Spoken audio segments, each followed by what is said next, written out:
Hey guys, Veronica here.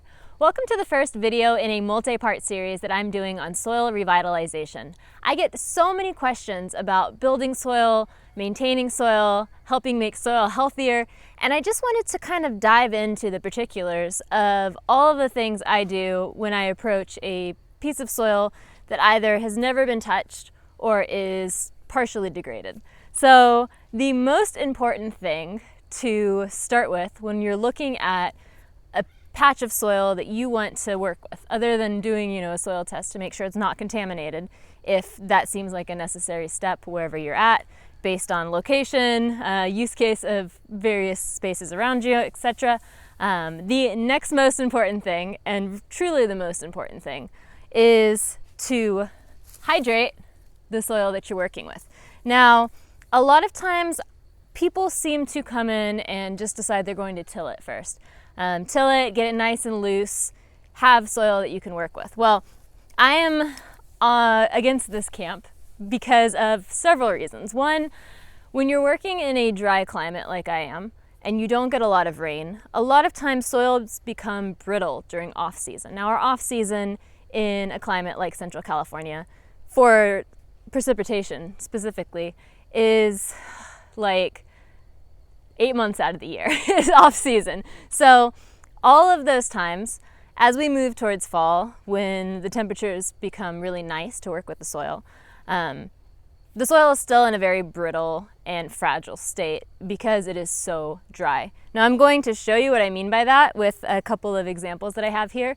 And really in this series, what we're going to do is just talk through the theory of the steps that I go through and like why those processes are important to me. Hopefully the takeaway is that you will be able to approach your soils in your containers or your raised beds or in the ground, and as you confront problems throughout the rest of the season, you'll be able to go, oh hey, maybe this is related to my soil hydration, or maybe this is related to the amount of organic matter. Or so all of these videos in this series hopefully will help to encapsulate a lot of what I find to be the most foundational building blocks to building great soil and ultimately having a nicer garden.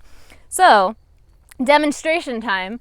I have 2 beds behind me, and there's not a nice way to frame these, so I got little cups from each bed. The very top bed is totally dry. I have not watered it at all.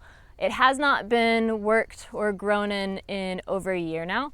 And it's just super, super dry. There hasn't been rain since like January, and it is going on October. So very, very dry soil. There has been compost and amendments added over the last 5 or so years. As you can maybe see in the background, there's some plants that were growing in it earlier this season or late last season, not sure. They were dead when I got here. And I'm just getting around to these beds now. And what happens if you work dry soil, and that's the demo here that we're doing, right, is if you work with dry soil and it's just totally bone dry, when you go to dig into it, there is no soil structure to preserve. You can see in this cup that the aggregates, they're very dusty. They kind of blow away in just the slightest breeze. And what happens when you go to till that or fork into it or use a shovel and just like, turn it over a lot, is that all of the little silty particles just collapse down to their layer, and the bigger particles collapse to their layer, and the biggest collapse to their layer, and you're left with something that's very homogenized and ultimately is going to collapse and compact a lot easier throughout the season. Now, as you can see in this cup, there were roots, there's like bits of fungi, all of that's in there. I have a shovel, and I just did 1 scoop of this all the way down to the neck to kind of create a control for this. And so all of these, it's just a collapsed cup of dust. No matter how I dump it, it's going to settle in like this.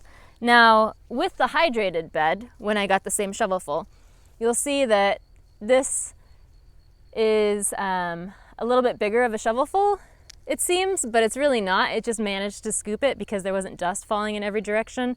There's something that has sprouted. I've been watering now for 3 days, just every evening, about like 20 minutes or so. And I'm going through with this guy, and I'm just like hand watering, You can put down a soaker hose for like half an hour a day, or if you have drip irrigation, you can run that before you start to work the soil. But if you don't know your soil well yet, I highly, highly recommend hand watering it for at least the first couple of times. Like, you could even use a sprinkler if it's not windy, but hand watering gives you a level of control and observation as you're going across it, seeing where the water pools, seeing how much it sits on the top of the surface of your soil, how long it takes to penetrate down, if it does or not, how deeply it's penetrating, and get to know really like how is your soil reacting to water, because that's going to change how you approach watering all the rest of the season, because you have a better idea of it. You'll know, if it's fast draining, it needs more organic matter in it. If it's slow draining, it needs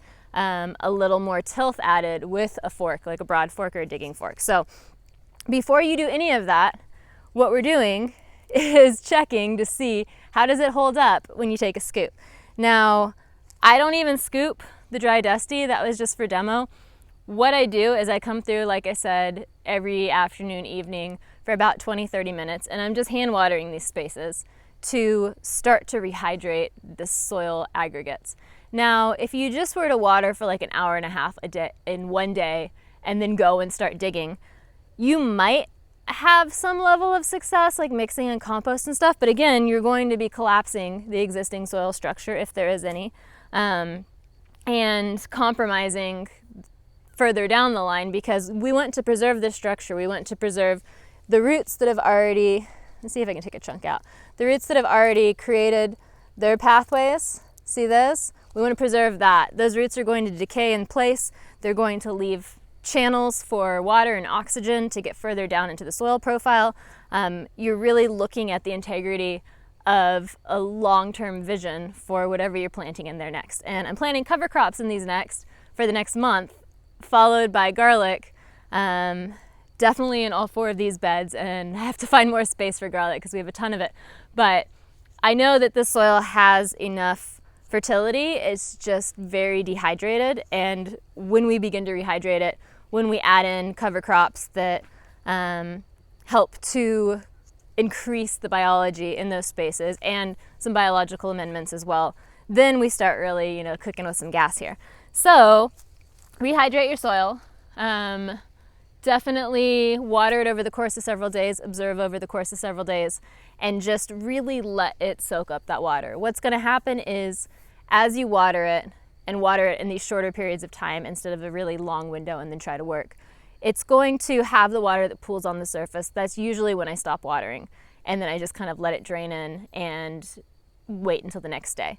And then I'll do it again and then wait, and then I'll do it again and wait. And you can kind of see here on this washed out like retaining space behind me how much, some of that is runoff, but some of it is actually how deep into the soil profile the water has managed to penetrate now. Because I'm doing this water and then wait, 2 things are happening. One, the water is able to penetrate more deeply because it's getting that top layer saturated, and then because that top layer is saturated minus like the top ½ inch or so the following day, that dries out, from wind and sun and everything.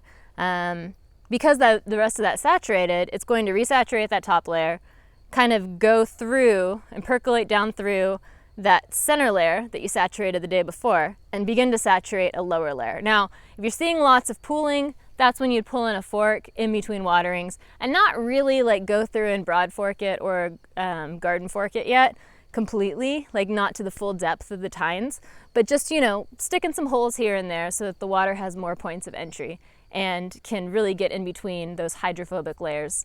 Some soil particles will, if there's no organic matter in the building whatsoever, those soil particles will repel water, and the water has to sit with them a little bit longer in order for them to, come together and rehydrate. So very much like if you've ever made a bread dough, when you first add water to the flour, it's kind of like this sticky, sloppy mess. But if you let it sit there long enough, it suddenly starts to become this dough that you can really work with and stretch, and it doesn't stick to your hands. And that's because flour continues to hydrate as it sits. It's not just from the time that you put the water in and it's not powder anymore. That's not hydrated, that's just wet. And so you want it to sit and get to the point where, just like the flour, these soil aggregates and these soil particles are fully hydrated, so that the hydration helps to keep the structure of whatever's existing in that soil.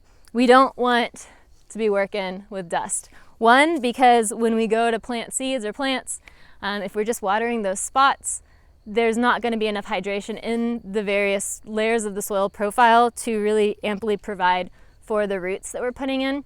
And so either if you're planting seeds, it's going to sprout and die. If you're putting in transplants and you just water those spots, the soil around the planting holes will often wick the soil away from whatever you've planted. And so like you're just planting things to die.